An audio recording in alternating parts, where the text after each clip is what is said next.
Jump risk and options. That's the topic on the Traders Workshop today. I'm your host, Lex, and this is The Brew.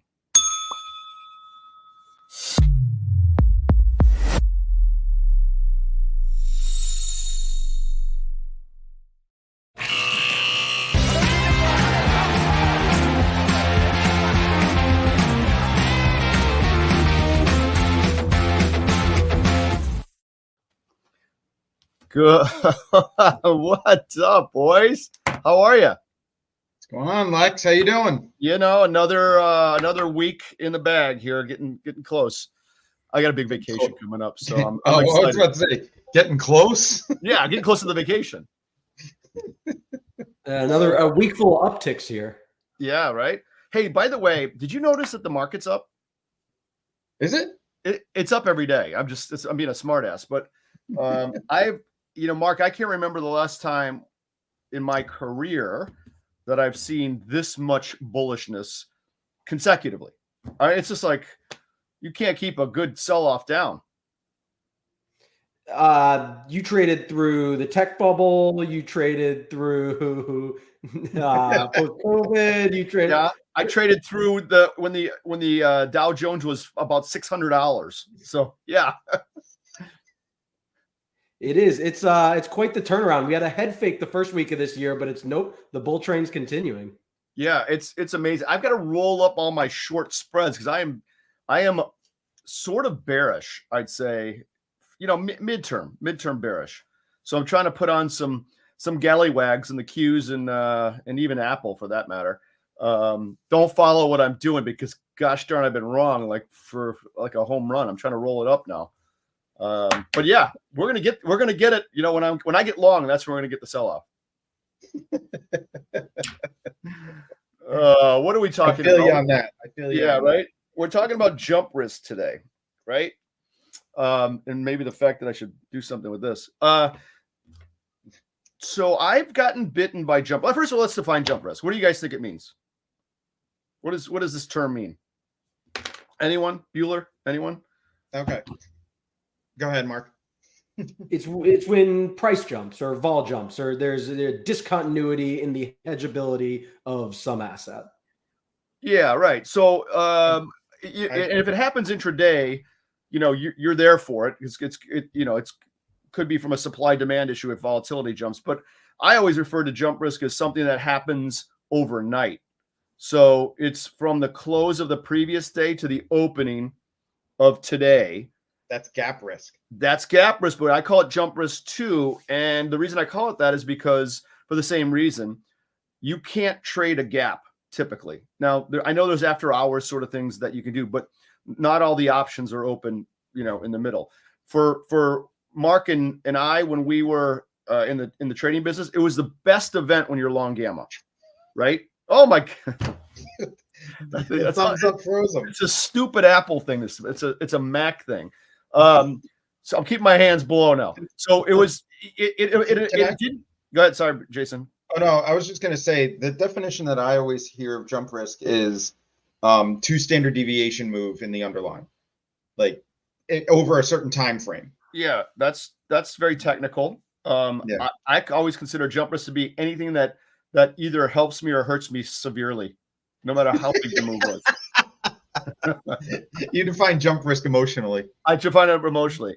But my point was going to be that for options traders, especially the long gamma version of this, a jump is the best because you don't have any ability to screw this up with scalps, gamma hedges in between the jump, right? Mm-hmm. So it's a beautiful thing with long gamma when you get a big enough jump, right, Mark?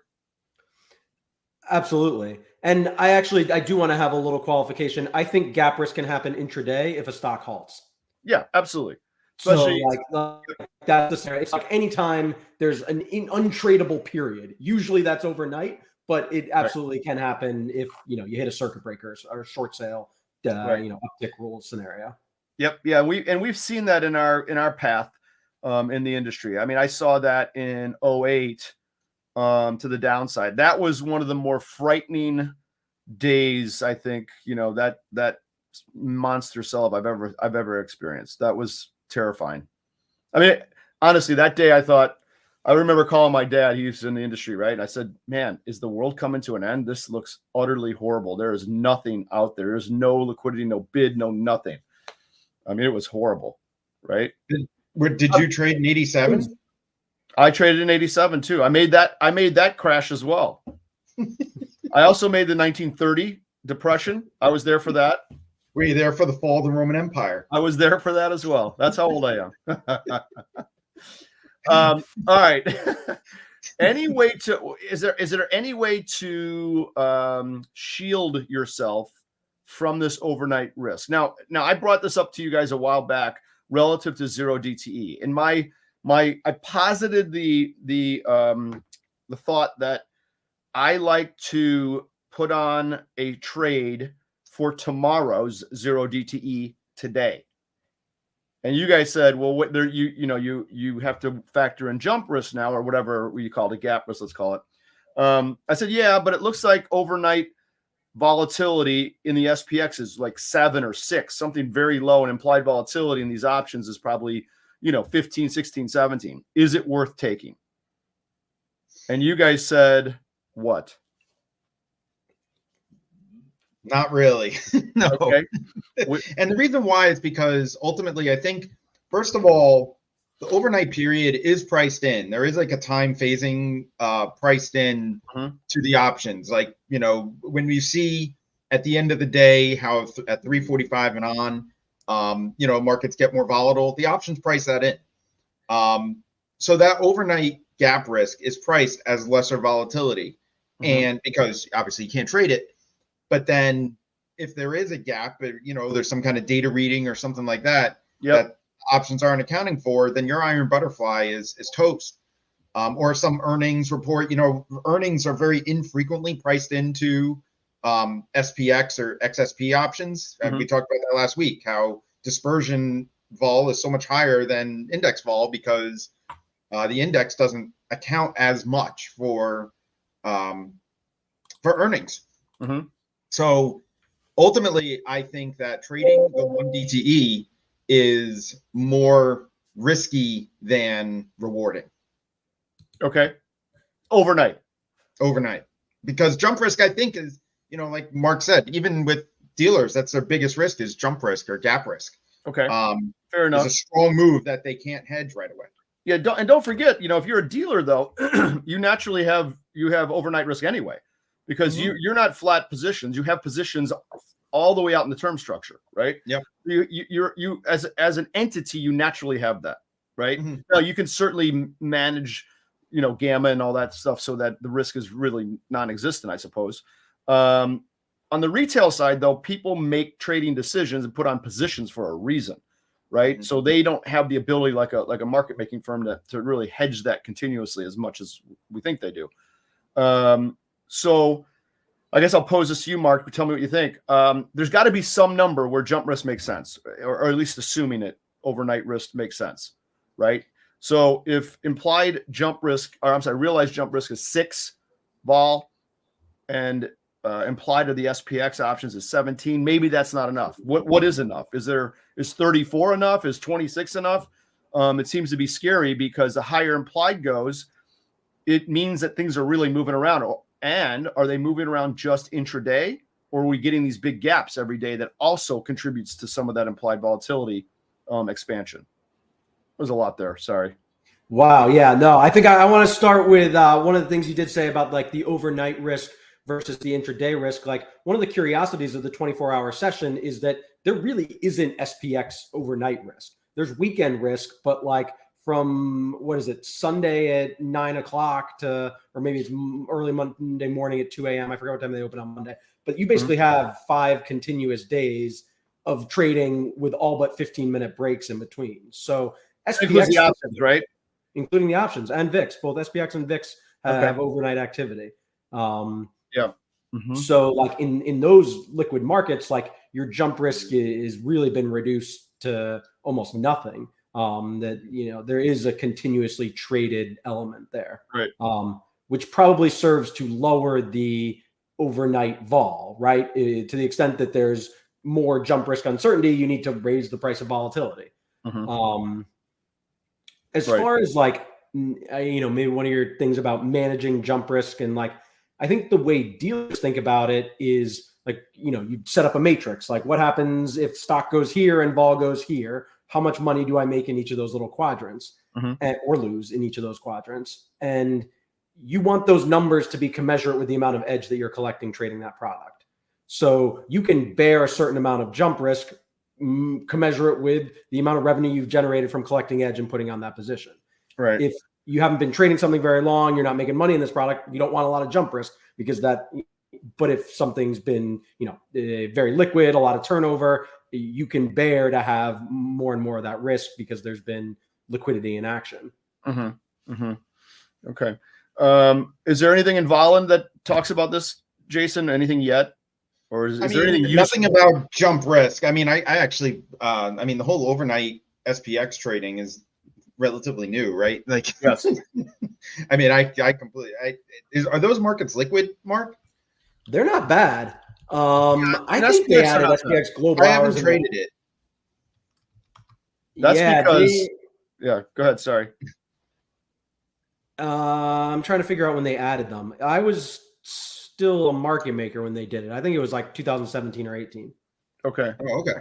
Yeah, but now the term is much longer, and I can't remember what it is. So SPX closes at 3, or they market at 3, right? And then isn't there a halt of sorts where it's closed for a little bit and then it reopens at some time, maybe a half hour later, and then it trades all the way through the night. It's got to close again for the morning opening, right? Okay, so Chicago time, it goes 7:15 p.m. to 8:15 a.m. and then there's a 15-minute break in the morning where from 8:15 to 8:30 nothing's open. Then 8:30 SIBO time they open again, and this says that from 3 to 7 they're closed. I honestly thought they were open in that time. Yeah, me too. But it might not. It looks like they might not open at 7 p.m. again. Okay, well that makes sense. So then that's when the night session starts. Yeah. And although I've made trades after 3:30 or 4 o'clock, that obviously in the 0 DT that expired that day, that's dead. That one's done. But the subsequent one expirations, I seem to remember getting trades in those and getting fills. I'm going to have a curb session in SPX VIX and SXP that goes until 3:15 to 4 o'clock Chicago time. Got it. That's what I was looking for. There's a curb session, right? Okay, and then the real trading of the extended hours starts at 7. Doesn't start until 7, exactly. Gotcha. Okay, so and technically, then if I can get out of something I put on at the end of the trading day, I can. It sounds like I can trade it during either curb or the extended session. Maybe not as great liquidity. So you guys might be right. Maybe gap risk isn't as prevalent as we think. So. And I think. No, he's there. Mark, you frozen? Wiggle your eyebrow. No, he's frozen. Definitely frozen then. He's got that frozen. Wiggle your big toe. I'm throwing thumbs up everywhere over here. Yeah, we can hear you though. So go ahead. The other interesting thing about gap risk or jump risk or however you want to call it is that it's the foundation of like the portfolio margining system or the CME span system. Yep. It's not just like, hey, manage risk, know what's going to happen. If like literally the amount of capital you have to put in place is based entirely on measuring jumps and how much you make or lose in those scenarios. Yeah, so that's a good point. We're going to be doing portfolio margin at Tradier very soon. We're finally getting there, my God. But the way they measure with that portfolio margin, right, Mark? I can't remember the slices, but let's just say it's like 10%, 15, 30 up and down with volatility, implied volatility shocks built into that calculation. And wherever you have the most amount of risk is your haircut. Yep. For that position. And it's a global position. So it's everything in your portfolio. So they shock it up and down like that, right? And if you have the most risk at 10%, but you have, some calls that you're long or puts that you're long at 15% and it covers you, you're going to get that margin number at the 10% number, right? And if everything looks like you make money on all those different scenarios, then you're charged $25 a contract, at least at the pro level. I don't know what retail would be charged. I don't. That's definitely the pro level. I don't know what it is from an individual level. Yep. But yeah, the CME has like 16 different scenarios for their span margin. Right. And like there can be crazy scenarios, right? Like we used to have those arguments that like, well, how can stock rip and, vol also rip up? Like, vol doesn't double and stock, is up 10%. Right. But if that's your worst of matrix, like you got to have that. Yeah. I wonder if they've changed it a little bit to say stock up, let's say 10%, vol down pretty handily, like an earnings sort of thing. I wonder if they look at that now. I think they look at all it's just a matrix, right? Like there can even be unreasonable scenarios for what spot and vol should do. But you're on the hook for it. Right. Okay. Yeah. So I think from this discussion, it sounds like we've determined that gap risk really isn't much of a deal in SPX. Should I go back to read my newspaper? Well, I guess so, but I think that's still that theta that you're getting overnight, that you're trying to get from your iron butterfly is not, the juice isn't worth the squeeze. Well, that's kind of what I found, but that's just, I think it's because of less liquid markets. I mean, there is a lot more trading, at least even in the ES, during market hours than there are overnight. Okay. And so that's kind of why I don't know the liquidity. I guess it's not bad liquidity overnight. I always just kind of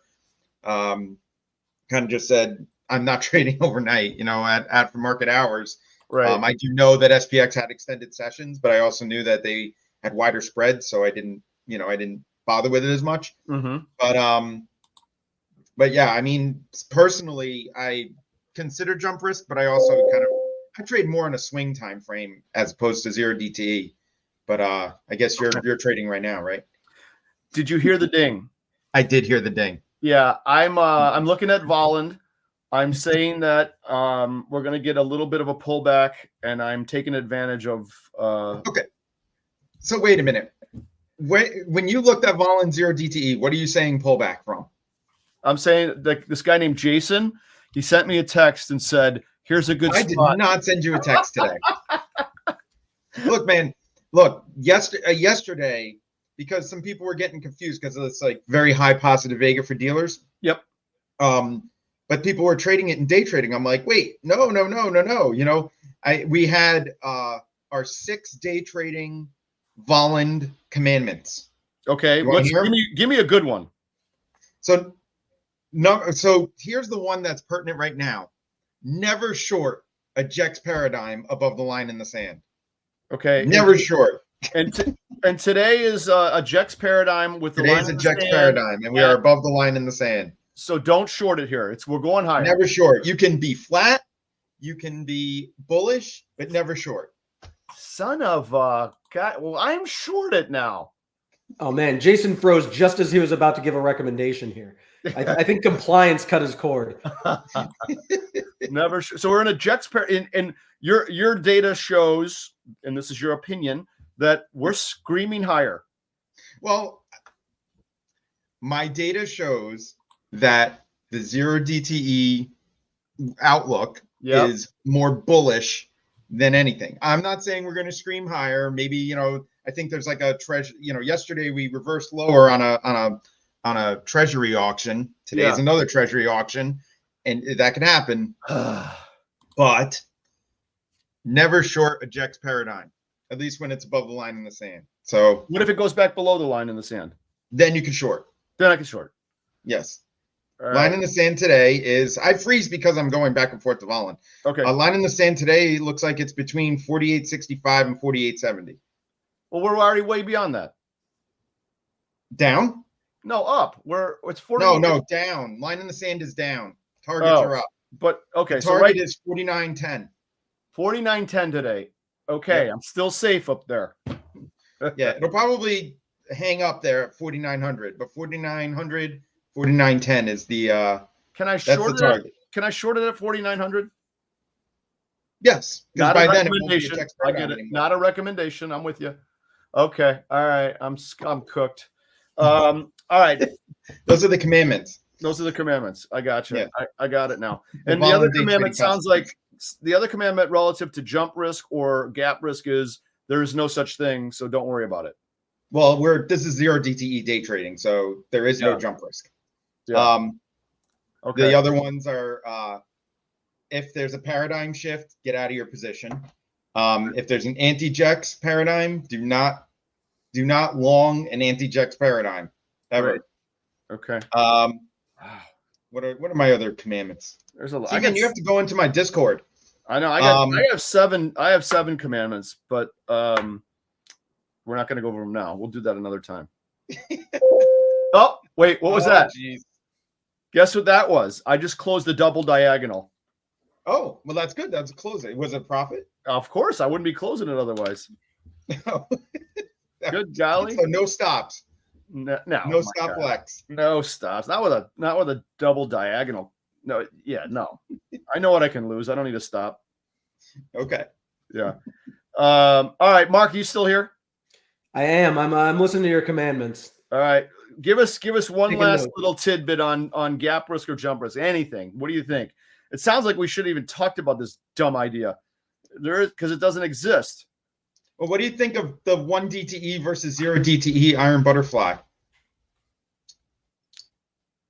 Is that Mark? Yeah. Go ahead, Mark. Well, one's longer than the other. I don't understand the question. Do you think Lex is better off doing 1 DTE or 0 DTE? Do you think having that overnight decay is worth it for 0 DTE? Oh, yes. I think that the overnight session is undervalued. And that like you're selling premium too cheap for the amount of variance that occurs in the overnight session. So I think I'd rather sell something with 6 hours to expiration than something with 20 hours to expiration. Yeah. Or, and extrapolating, I'd rather sell something, as you said, with 3 days to expiration than 30 days or 30 days versus 300 days. Right. And like I measure this with like Parkinson's historical vol versus close to close historical vols, and like how much is it moving high to low within the trading session versus how much is it moving just close to close, and close to close is almost always higher than intraday historical volatility. Yeah. Mm-hmm. Yep. That's a good point. I think that's why these 0 DTs have gained so much popularity, because as a retail person, they can come in here day of T-0, trade it up for 6 hours. They probably don't even use 6 hours. They probably do it within the last 3, and they're done. They know the solution at the end of 3 hours, right? So very, very manageable. The other thing too, though, even though it's undervalued, it's still not. I wouldn't now start buying strangles or straddles or anything, because then your path to profitability is pretty low too. So it's kind of. I think they are well priced. So that's kind of why I don't, if I am doing day trading, which, I don't really right now, but if I did, I would not be, trying to pick up that overnight. Yeah. So having said all this, though, it may beg the question, well, if you don't think volatility is priced too high, is it priced perfectly or is it too low? And if it's too low, then should we be buying jump risk or gap risk? So, straddle, strangle, whatever, selling the butterfly for overnight. I think it has been well priced. Yeah. Okay. So it's like priced too low compared to historical volatility. Yep. But when you actually try to, because, probably a couple months ago, but when you actually try to implement taking advantage of that, yep. The success rate is moderate, but your reward is not worth the price that you're paying. Yeah. Okay. Fair enough. All right, boys. Sounds good. What else? Mark, you good? Are you still? I like Mark being frozen up there. It's awesome. Oh, you can't see all my thumbs up and hand motions and me saying sold whenever Lex says something. That's right, sold. Well, this is the second week that Mark has been frozen in one spot for the whole show. So I think, Mark, it's a good idea if you just like kind of give a goofy face the whole time, just until you get frozen, and then you can, I should just put it now. It looks like you're studious. I'm going to leave you with one other thought. Maybe we tackle this next week. Jump risk. I'm back to this jump risk thing. What about the calendar or the diagonal or the double diagonal? So overnight, at the end of day 0 today, you do the next day and then day after that as a calendar, double calendar, double diagonal. I And like the double calendar, the overnight double calendar. I love that too, because now you get to take advantage of jumpers, assuming you place it at an expected move ish right around there on both sides. So yeah, I mean that's kind of that move I like a lot better, because if you put the double calendar at the expected move, and even if it falls outside, or if you get some jump risk and you go outside your long strikes, you're making money. If not, the next day, right in the morning, you can sell that midpoint, and all of a sudden you got yourself an iron butterfly for 0 DTE. Yeah. And you're getting double premium there. Right. But right. Yep. No, that's a good point. Yeah, I've been playing around with that a lot. It's I noticed that those double calendars, double diagonals, they don't really get crushed, even if you don't get the move that you want too badly. It's a little bit, but not badly. And then, yesterday I got out of it ultimately for something pretty good, but we ended up settling near my short strike in the front term. And that spread, I kept the spread, on in strategies just to see what would happen. That spread went from, I think I bought it for the double for like $4, let's say $4.50. And it closed at like 10, something goofy, or maybe 8, I forget, but it was really a big number. But again, it was very lucky to go to that strike, right? Yeah. So anywho, all right, we'll talk about the next week. You guys have a good weekend. Good to talk to you. Think about OIC. It should be fun. All right, think about fun and expensive, but all right, Mark, have a good weekend, boys. All right, happy trading, everyone. Happy trading.